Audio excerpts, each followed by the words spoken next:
The government has plunged deeper into crisis this morning, with Malcolm Turnbull bracing for a second leadership challenge. Anaconda asked me a question about politics in my last video, and I put a long-winded answer in there, but I guess I've done some commentary on politics and how I think Goldman Sachs have infiltrated and what they're about. So it'd be remiss of me these tumultuous times to just leave it be. So I'll just delve into it just quickly. So just looking at Turnbull's position, he once donated 25 grand to the Labor Party because he knows the Labor Party will put us into debt, which is what his owners, Goldman Sachs, and he was working for Goldman Sachs at the time when he did it.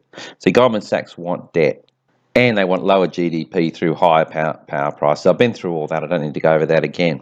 So that's the side of politics that he's on. Now, he's infiltrated the Liberal Party, as I said before, in order to make the debt keep going up while the Labor Party weren't in power. So his plan was then, after he trashed the Liberal Party, was to hand it back to the Labor Party and they can continue the debt spiral. And their preferred candidate was Anthony Albanese, and they'd groomed him, and they attacked Shorten through the AFP raids of Michaela Cash and constantly on Channel 9. And before those by-elections, they had all these stories about the polls saying Shorten was, it's the worst result for him, he's going to be kicked out. Well, anyway, he ended up getting really good results. That backfired on them. That didn't work out. And Albanese didn't get to be leader, and as I said to my comments to Anaconda, oh boy, he was pissed off. That next interview that he did with Carl, there was no chummy laughing with him. He was going hell for leather. He felt cheated. So yeah, they probably promised it to him. They probably thought they were going to get it, but it didn't deliver. So Shorten's in. Now, as you can see here, what I've done is I put a question mark on Shorten, and this is from a video I did back in June. Now, Shorten, they don't want in, but they will tolerate him if they have to, which is what they're going to end up having to do, because they like to plan these things in advance, a couple of years in advance. So they've already got Albanese bought and paid for before they then put him into power. Then he gets into power and he's already got they got the dirt on him, or whatever it is they used to control him, bribe or threats, whatever it is. Now they haven't done that with Shorten, which is why they didn't want Shorten in. They're going to have to do it on the run, but they don't want Abbott, and I should put a picture of Dutton there either. So how are they going to do it? What Turnbull is going to do, and they alluded to it on Channel 9 this morning, I didn't record this part, but they said, we should just have a general election, shouldn't we, and let the people decide. Now, Turnbull's not going to give the Conservatives in the Liberal Party, who want to lower the debt, any chance at all of getting in and bringing down that debt. So he's last option now, which is what he's going to follow through on, because just right now it's 9:30 a.m. I've just heard that he has delayed a party room meeting. He's not going to allow a party room meeting because he knows he will not be PM, and then he can't call an early election to hand it straight over to the Labor Party, which is what he wants to do, or he's planned all along, like I just said. So what he's going to do is he's going to deny them the leadership spill chance, and he's going to call a general election. After which, because it's only 8 months away, he's going to call it early. After which, he can no longer be challenged. So he will then sit there for the next 3 months, because he can call an election 3 months in advance, ratcheting up the debt, and then he'll hand over he wanted Albanese, but he's going to hand it over to Shorten. So that is what's going to happen. So anyway, we'll just continue watching this next clip where Chris Uhlmann tells, he's such a sellout, this guy. He tells quite a few more lies in this little section here. And I'll get into that now. From Peter Dutton as early as today. The Prime Minister has just arrived at Parliament, and these pictures are just coming in now to the newsroom. Yesterday, he told the people of Australia he has no plans to vacate the top job. You see the difference here now that their man, their Goldman Sachs man, Goldman Sachs Television calls it a Canberra in crisis, and yet when Turnbull toppled Abbott, it was a celebratory interview. Gave him the first interview, congratulated him. But when their man is under threat, it's a crisis. They love using these subtleties. So you heard there that he's refusing to step down. That's because he's going to call an election. Look, what I'm endeavouring to do is to obviously ensure that the party is stable, to maintain the stability of the Government of Australia. That's critically important. Look, they're just showing this part of this speech on Channel 9 on his Goldman Sachs TV. Well, that stability wasn't that important or critical back when you were toppling Abbott. He's such a hypocrite.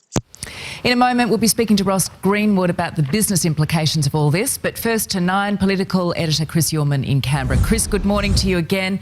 Another dramatic night in Parliament. People at home are so confused about where things stand. I'm not confused. And I don't think a lot of Australians are confused either. They understand what Turnbull is about. It's taken them a while. But that $444 million straight to a charity with 6 employees with 2 ex-Goldman Sachs, that was a big mistake. Frydenberg and him would love to take that one back.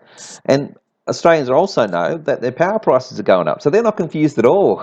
Yet she's asked that question as script. Now watch Chris Uhlmann. His answer, and you know it's scripted, will tie in exactly with what she has just said. So these, look at them, these, they make me sick. All right, they're just reading scripts. Let's watch Chris lie his ass off. Just run us through the latest if you could. I don't blame them for being confused, because confusion is what's being created in this building. It's being created deliberately by the Dutton campaign. Channel 9 hasn't picked a side, have they? They're being impartial with this report, aren't they? No, look, they've already told a lie there. Dutton isn't trying to create confusion. He knows that people are confused and he's going to lose the next election. He's going to lose his seat, by the way, and Liberal's going to be a wipeout, which is what I said to AML in the comments, that Turnbull's plan was to trash the Liberal Party and hand it over to Labor in a wipeout, so they'd take ages to get back in again.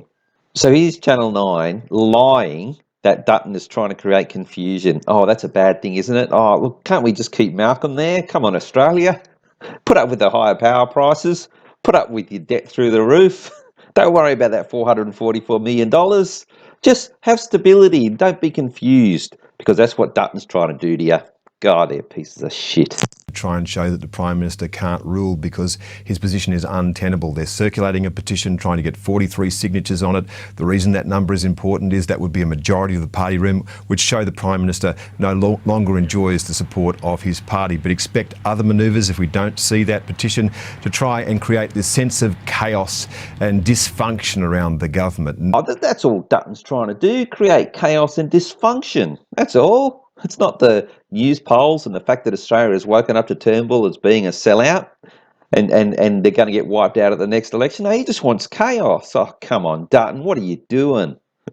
They need to do it this week, of course, because when Parliament rises, some of the momentum will go out of this. The script he read just told an absolute lie, saying that the momentum will go out of this. He doesn't know that to be so. A week is a long time in politics. The momentum can swing any way in any direction. So how does he know definitively that the momentum's going to go out of this? No, it needs to be done. It needs to be delayed before the next Parliament sitting so Turnbull can call an election, everybody. That's what's going to happen. The Prime Minister, as you say, is in the building. So is Peter Dutton. He's been here from about 6:20. So we'll see what the day holds, Georgie.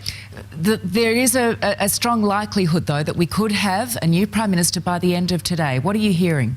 It's absolutely possible, but the ironclad rule of politics is if you have the numbers, you use them. Now, if they have 43 signatures... Okay, now, Turnbull has only demanded that there be 43 signatures, I heard, after this segment was aired. So how did Chris Uhlmann know that it was ironclad that they needed 43 signatures? That's not ironclad, by the way. Only 2 signatures were required when Turnbull overthrew Abbott. No, that's being imposed by Turnbull. So when he says it's ironclad, yeah, by Turnbull. Now, what Turnbull's doing there is that a lot of people vote, when you go to the party, the reason why you don't need the majority in signatures is that people can then vote anonymously. So he knows that that will then force people to vote outwardly. And then with the influence that Goldman Sachs has and all the threats that Turnbull has made, people want to be able to, protect themselves from the wrath of Goldman Sachs and want to vote anonymously.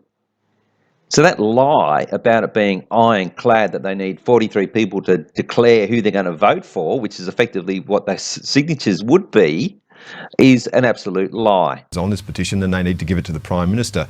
If that's the case, then he will be unable to hold back the tide. But if they have less than that, well, it's up to the Prime Minister whether or not there'll be a party room meeting. Look, there has to be some kind of showdown today. If they don't get it that way, they'll find some other way to try and bring the Prime Minister to his knees. Again, with the subtleties. See, Dutton is just trying to create chaos. He's the bad guy. And Malcolm, he's a victim. They're trying to bring him to his knees. Does Channel 9 have a horse in this race? Of course. They're Goldman Sachs. Malcolm's Goldman Sachs. Matthias Cormann is said to be crucial in all of this. Where's he? We haven't heard anything. And absolutely, and everyone is waiting to hear from him. He's the one moral force in this party. He's the one that everybody respects. Well, Matthias Cormann is already part of the Turnbull cabal, that block with Bishop and with Pine, Brandis when he was still there, Frydenberg and Michaela Cash. Now, it's interesting that Cormann comes from WA, and if you watch Brendan O'Connell's videos, you'll know that the WA government buildings are all owned by international bankers, and they virtually run the police force. That's, according to Brendan, it's one of the most, I guess, controlled by the banks government systems. It happens to be a state in this case in the world. They just own all the buildings and they run the whole show over there. So it's interesting that Bishop and Cormann both come from WA and they're in the Turnbull camp. So Cormann, yeah, he'll be trouble if he has any. I know that the people around him are putting a lot of pressure on him from both sides. If he acts, if we hear from him, if he says that the Prime Minister no longer enjoys the support of the party room, you would think that would be the point at which the Prime Minister's grip on power would collapse. So what they've done there is they've taken away the, I guess, initiation or the determination as to whether there's a bill or change from Dutton over to Cormann. Apparently he gets the final say. Well, of course, he's one of the banker boys. And I said to Anaconda that Scott Morrison may try to go from the Turnbull camp. Oh, Morrison's the other one on that side as well, and infiltrate the Dutton camp and keep the Goldman Sachs agenda going there. If it's not Morrison, it may be Cormann. So they may even be trying to infiltrate Dutton's ranks already, but hopefully Dutton will keep those guys out. But it's going to be election before Dutton gets to be leader. All right, we will stay tuned. Chris Uhlmann, thank you very much. Let's go now to Nine Finance editor Ross Greenwood. Ross, a day of more backflips yesterday from the Prime Minister. His signatory energy policy gone, company tax cuts gone. All right, they've gone from one sellout, Chris Uhlmann, over to this guy, Ross Greenwood. He's another sellout, and he reads a couple of lies in this script as well. And what Gardner's doing there is she's just pointing out that Turnbull's policies were all Labor, and he's just scrambling to make out like they weren't debt increasing policies that were his, and he's backflipping. But look, he wanted them, otherwise he wouldn't have put them there in the first place, which is what his banker buddies want. What impact is this having on consumers? What is this all meaning for business? Well, bear in mind it's disruptive for business. Business would have liked those company tax cuts. There is no doubt, big business in particular. The reason for that is they say that they would have been able to invest more in Australia, employ more people. That is a lie that has just been circulating around for at least the last 30 years. Oh, make the rich richer because then it helps everyone. Now, there's only a certain amount of wealth generated from the resources and people working those resources are consuming. There's a finite amount. So if you transfer it to the rich, well, it has to come from the poor. Give it to the rich. Doesn't mean more investment and more jobs. No, it means that wealth is now concentrated. God, I hate that lie. And also, wanted to improve productivity in Australia and increase jobs, wouldn't you lower electricity bill? So that way it's cheaper to do business here. You don't have to pay as much for power. So on the one hand, he's trying to lower the GDP through upping power bills through this green energy crap, and at the same time give all his mates a break, give more money, transfer more money on the under the guise that, oh no, that'll be good for everyone. These guys are just such clowns. I can't believe that they even say this stuff anymore. It's so outdated. Everybody knows that doesn't happen. That's the argument for lower taxes. And of course, ultimately, it could see Australia's company tax rate, as the Prime Minister indicated yesterday, as the second highest behind Portugal in the whole of the OECD. Then you go to energy policy. And remember, the government has had to scrap its energy policy because it can't get the support of its own party. And so as a result of that, then Peter Dutton comes out campaigning in his own way and says he'll scrap the GST on electricity. That's electorally popular. But then even the Treasurer jumped in and said, well, hang on, that's going to cost $7 billion over the next 4 years. That's $7 billion that's not budgeted for. Oh, they're worried about $7 billion over 4 years as a break to Australia. It'll make their lives easier. Oh, we can't afford that. The debt is over $800 billion combined government debt. It's going up by about $50 billion every couple of months. What's another $7 billion? And also, he's just given away $444 million for absolutely nothing. That's $500 million. Didn't even think about it. So yet, we can't afford $7 billion over 4 years. These guys are nuts. The one thing that I consider is no matter who ends up being the Prime Minister after today or after next week, they've only really got the best part of 8 months before the next federal election. Unless Peter Dutton decides that if he does become the Prime Minister, he goes immediately. But No, Turnbull is going to go to the polls. They're already talking about going to the polls early. That's what's going to happen. But Turnbull will go to the polls as leader. he's got to put policies out there that clearly are in contrast with those of the Labor Party, and they've got to be very quick in trying to shore up the support of the Australian people, which right now they're way behind with. Well, it's in tatters, isn't it? Confidence within the Australian people. Oh, these script writers are very clever. See the subtlety there? Now, Australians, she's correct, Australians don't have confidence in Australian politics at the moment, but it's more that they don't have confidence in Turnbull. Hence, the rebellion against his power price and green energy, which he's trying to backflip on and do everything he can to try and stay there, but still try and get the debt up. And it's not Dutton. Dutton hasn't been the leader yet. Greenwood just bangs on about, Dutton's policies this, Dutton policies that. And after he said that, Dutton, Gardner then makes the statement that, or the script does, that, there's a lack of confidence, implying that there's a lack of confidence in Dutton when it's actually Turnbull has actually generated the lack of confidence.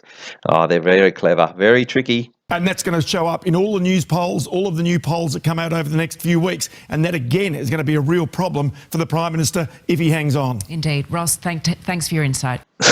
Bit of humour at the end there. None of those were Ross's insights. He may have some, but we're never going to hear him. He just read the script.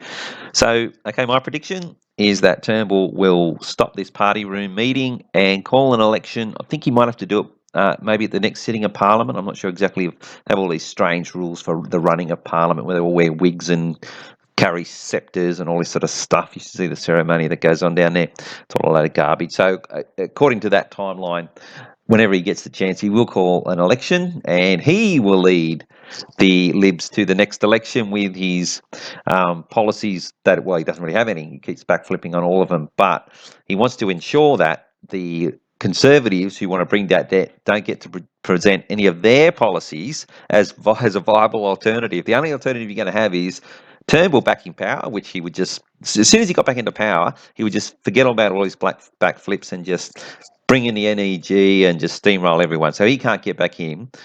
That's one choice. Or the Labor Party, which is also going to increase the debt. They do not want Australians to get a crack at lowering their debt. That's what's going to happen. Well, I think anyway. All right, that's it.